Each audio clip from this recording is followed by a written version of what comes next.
Hello guys! So, ipapakita ko sa inyo yung buong tour ko. Shirley Vlog po guys. Parang turista na rin kasi ako kasi araw-araw akong lumalabas. Tsaka guys, nung lumabas ako, maaga pa. At nung bumalik ako, maaga pa din. So in short, nakalabas ako or naka-shirley ako for almost 24 hours. Just kidding. 20 hours lang guys. So, yun lang naman. So, ayan. Alas 7 pala na umaga lumabas na ako. At galing sa port, papuntang Valletta. How to pronounce it? Valletta or Valletta? So, it's up to you guys. So, ayan na nga. Isang oras galing sa port papuntang Valletta. So, hindi naman siya isang oras talaga. Kumbaga, isang oras siya total kasi lumabas ako alas 7. Pero, alam mo yun, kung talagang kakalkulahin mo isang oras yung lahat. Kasi naglakad pa ako konti papunta dun sa bus station kung saan pwede kang sumakay. At malapit lang yung bus station naman. Paglabas mo sa port, may gate. Lalakarin mo lang ng konti, may bus station na dyan. Pwede kang sumakay papuntang Valletta.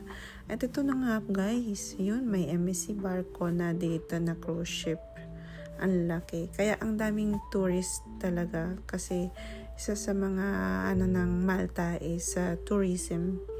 At ma-amaze ka talaga. Halos lahat ng kalye ay, eto nga pala, bulaklak muna tayo. So, springtime naman itong month of May. So, may mga bulaklak talaga. Maraming magagandang bulaklak makikita nyo, guys. Kaya, ayan, na-amaze ako. Yan ang kinunan ko.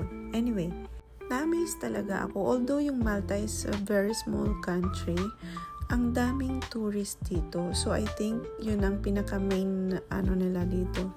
Yung main source of income. Just imagine, 750,000 lang yata yung population, yung lokal talaga dito sa Malta. Kumbaga, wala pang 1 million yung talagang dito, citizen.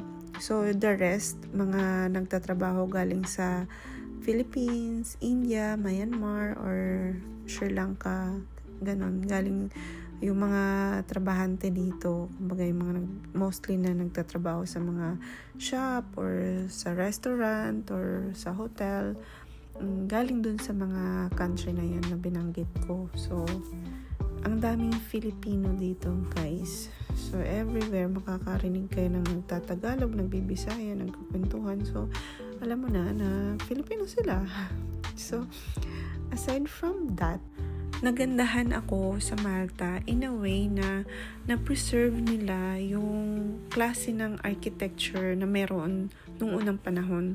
Kumbaga, lahat ng kalsada, lahat ng mga building na to ay halos puro pareho. Kumbaga yung taas, yung design, yung gamit na wall or cement or stone, whatever. So, puro pareho po talaga sila guys. So, ayun, na-maintain nila. Hanggang ngayon, yan yung tinitirhan nila. Doon yung shop na, doon yung shopping mall, doon lahat. Yung cafe, restaurant, or whatever. So, gamit na gamit po yan. At yung mga pinto, halos puro pareho yung kulay. So, ang maganda lang dito kasi hindi gagaya ng Barcelona or somewhere in Spain, yung Spanish or traditional design ng Spanish era dati. Medyo wala na kasi may mga modern design na yung mga building nila. Pero here in Malta, so far, kakaunti lang talaga yung may modern design o yung mga building na medyo modern na. 70% pa rin ng sa Malta is yung old design pa rin. Kumbaga kung ano pa yung sinaunang design. And up until now, usable pa yung mga yan, yung mga building na yan. So just imagine, ilang daang taon na yan. So nakatayo. Tingnan mo ang kapal ng mga wall na yan. Kaya mapapaisip ka, paano kaya nila nagawa yan nung unang panahon? Wala pang mga tractor, wala pang mga equipment to build those thick and tall wall. Diba?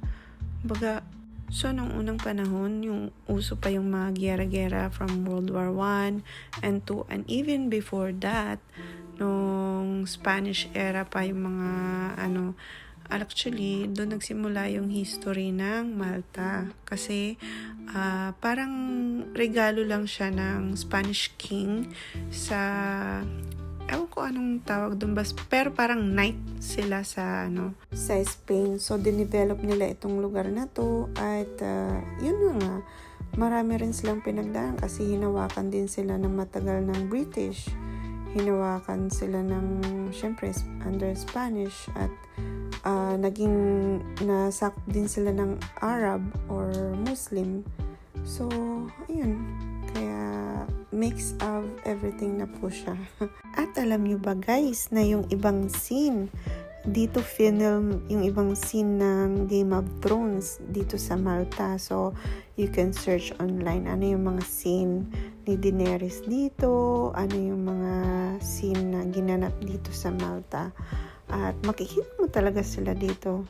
So, sa video na to, baka may ma-recognize ka. Dito yung scene ni Daenerys tsaka nung beat sila ni Khal Drogo. Charot. At, yun na nga, guys. Yan, makikita nyo yung mga building nila or kahit old building. Ito old city na tinatawag sa Mdina eh. So, makikita mo, mga thick walls yan. Tapos, sa ilalim, mayroon pa yung mga dungeons. Charot. May mga pa talaga sila. Tapos hindi po, mas makakamura kapag mag-bus ka dito at mas mabilis po yung bus nila dito. Hindi kagaya sa Pinas. Sobrang tagal pag nag-bus ka. Mas mabilis mag-bus dito kaysa yung mag-taxi ka o mag-Uber. Tapos, dito rin sa Malta, actually, mababait naman yung mga tao dito. Pero, yung talagang Maltese na mga kuripot po yan. Kaya, huwag kayo mag-expect ng charot. So, hindi na natin sasabihin lahat ng yun kasi alam mo yun, baka mabash tayo. Charot. Anyway, dahil ito naman yung pinasyal natin, ito naman yung sinadya natin na makita. Ang pagkakaiba lang siguro ng Malta at saka ng ibang bansa na na-colonize ng Spanish noong panahon. So, yung mga architecture or mga building na build noong unang panahon, 70% siguro sa nakita ko dito sa Malta is until now, ginagamit talaga nila. May nakatira talaga, may shop, may talagang na-preserve nila. So, that's it for today, guys. I hope you like my journey and follow naman kayo. Mag-subscribe din kayo paminsan-minsan.